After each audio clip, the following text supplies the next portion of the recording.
Praise the Lord. இன்றைக்கான வசனம், நான் உங்களுக்கு சத்தியத்தை சொல்லுகிறபடியினாலே, நீங்கள் என்னை விசுவாசிக்கிறதில்லை. ஏசப்பா சொல்றாரு. அவர் நமக்கு சத்தியத்த சொல்றாராம். ஆனா நாம விசுவாசிக்க மாட்டேங்கிறோம். ஏற்றுக்கொள்ள மாட்டேங்கிறோம்னு சொல்றாரு. அவர் நெறைய சத்தியத்த சொல்லியிருக்கிறாரு. ஆனா நாம பார்க்க போற ஒரு சில சத்தியங்கள் என்னங்கிறத இப்ப நம்ம கேட்போம். பாவம் செய்கிற எவனும் பாவத்துக்கு அடிமையாயிருக்கிறான் என்று மெய்யாகவே மெய்யாகவே உங்களுக்கு சொல்லுகிறேன். அதான் உண்மையா நான் சொல்றேன். பாவம் செய்கிற எவனும் பாவத்திற்கு அடிமையாயிருக்கிறான்.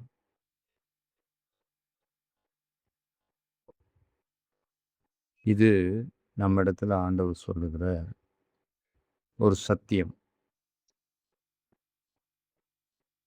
இப்ப பாவம் யாருமே செய்யலையா அப்படின்னு நினைக்கக்கூடாது. நினைக்கவும் முடியாது. பாவம் எல்லாருமே செஞ்சிருக்கிறோம். இருந்தாலும் அதற்கு அடிமையாகக்கூடாது. பாவம் செய்திருக்கலாம். ஆனா அந்த பாவத்திற்கு அடிமையாகக்கூடாது. இப்ப நம்ம பார்த்து யாராவது நீ பாவி அப்படின்னு சொன்னா நம்ம என்ன பண்ணுவோம்? ஏற்றுக்கொள்வோமா? சந்தோஷப்படுவோமா? சொன்னவங்களுக்கு நன்றி சொல்வோமா? இல்ல எதிர்த்து பேசுவோமா? கோபப்படுவோமா? இங்க யாரும் பரிசுத்தவான்கள் இல்ல. இயேசு கிறிஸ்துவினால அவருடைய இரத்தத்தினால நாம பரிசுத்தவான்களா மாற்றப்பட்டிருக்கிறோம். ஆனா அடிமையா இருக்கக்கூடாது. எந்தெந்த விஷயத்துல நம்முடைய வாழ்க்கையில நாம அடிமையா இருக்கிறோம் அப்படிங்கிறத நாம சிந்திச்சு பார்த்தாலே போதும். ரீல்ஸுக்கா, ஷார்ட்ஸுக்கா, இல்ல அரசியலுக்கா, சினிமாவுக்கா, நடிகர்களுக்கா, அரசியல் தலைவர்களுக்கா, பேருக்கா, புகழுக்கா, செல்வத்துக்கா, சொந்த பந்தங்களுக்கா, மனைவிக்கா, கணவனுக்கா, பிள்ளைக்கா, எதுக்கு நாம அடிமையா இருக்கிறோம்? இல்ல ஆபாச படம் பார்க்கிறதற்கா, காம இச்சைகளுக்கா, ஆடம்பரங்களுக்கா, பைத்தியக்காரத்தனங்களுக்கா, கேலி கிண்டலுக்கா, எதற்கு எதற்கு நாம் அடிமையா இருக்கோம்? ஜாதி, மதம், மொழி இதற்கா? எதற்கு நாம அடிமையா இருக்கிறோம்? இது ரொம்ப முக்கியமான ஒண்ணு. இந்த சத்தியத்தை ஆண்டவர் நம்மிடத்துல சொல்றார். எந்த ஒரு விஷயத்துக்கும் அடிமை ஆகாதிருங்கள். ஆனா ஒரே ஒரு விஷயத்திற்கு நாம் அடிமைகளா இருந்தாலும் தவறில்லை. அது இயேசு கிறிஸ்துவுக்கு.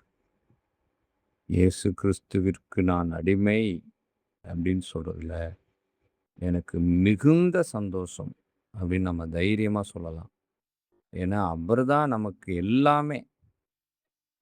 மற்ற அனைத்துமே அவருக்கு பிறகுதான். ஏன்னா மற்ற அனைத்துமே அவரால் சிருஷ்டிக்கப்பட்டவைகள். இது முதலாவது. மனம் திரும்புங்கள், பரலோக ராஜ்யம் சமீபத்திருக்கிறது.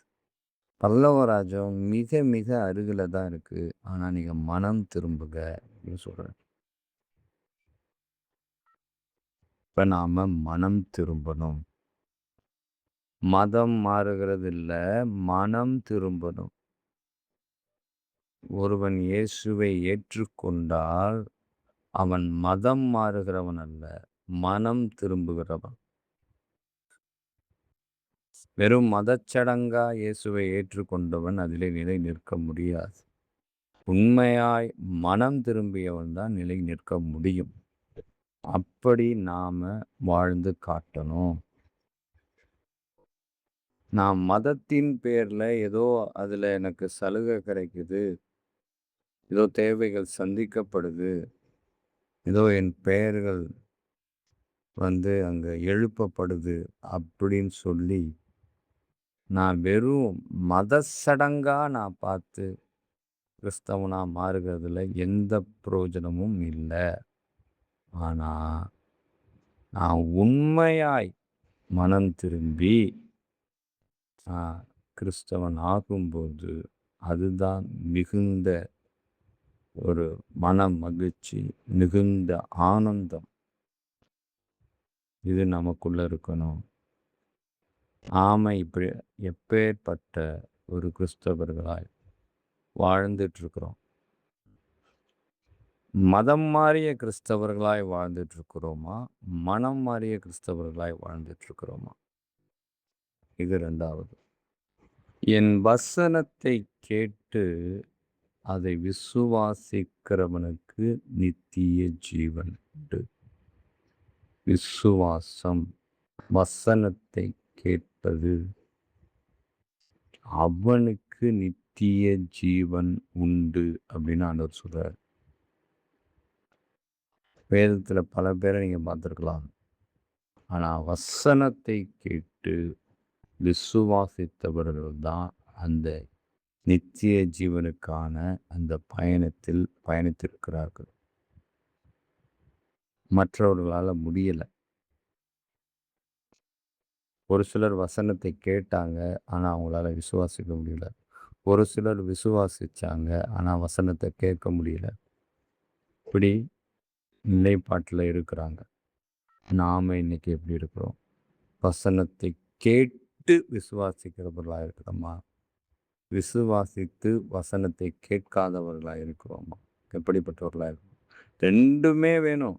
வெறும் விசுவாசத்தை மட்டும் வச்சு என்ன பண்றது? வசனத்தை கேட்கணும். வசனம் தான் நமக்கு அந்த விசுவாசத்தை தரும்.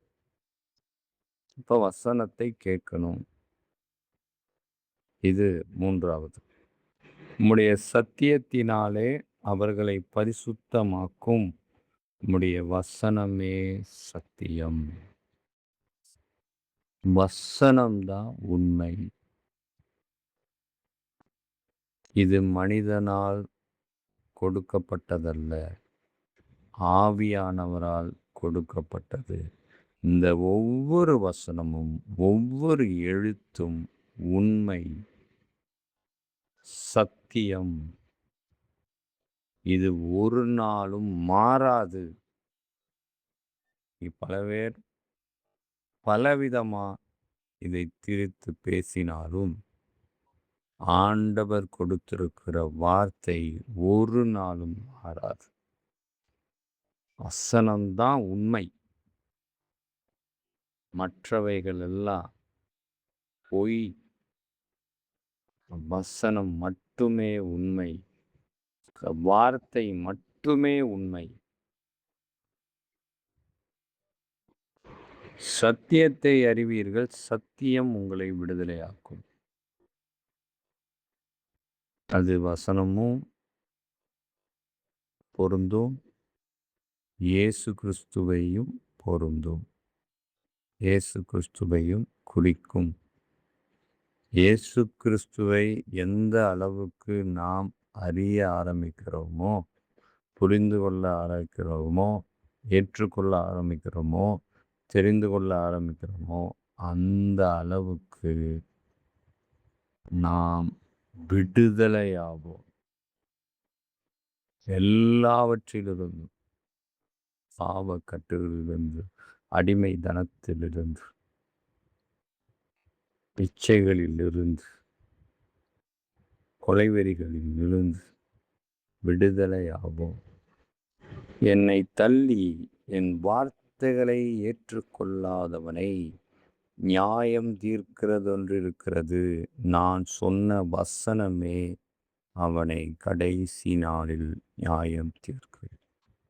உண்மைதானே? அவருடைய இந்த வார்த்தையே நம்மை நியாயம் தீர்க்கும். இவ்வளோ சத்தியத்தை நமக்கு சொல்லியிருக்கிறார். இன்னும் ஏகப்பட்டது இருக்கு. ஆனால் ஒரு சில காரியங்களை தான் நாம் இதில் பார்த்துருக்குறோம். இப்போ நியாய தீர்ப்பு ஒன்று இருக்கு. அந்த நியாய தீர்ப்புல இந்த வசனமே நம்மை நியாயம் தீர்க்கும். அதனால மிகுந்த எச்சரிக்கையோட ஆண்டவர் சொல்லுகிற ஒவ்வொரு சத்தியத்தையும் நம் இருதயத்திலே பதித்து வைத்து அதன்படி வாழக் கடவோம். காதுள்ளவர்கள் கேட்க கடவர்கள். ஆமென்.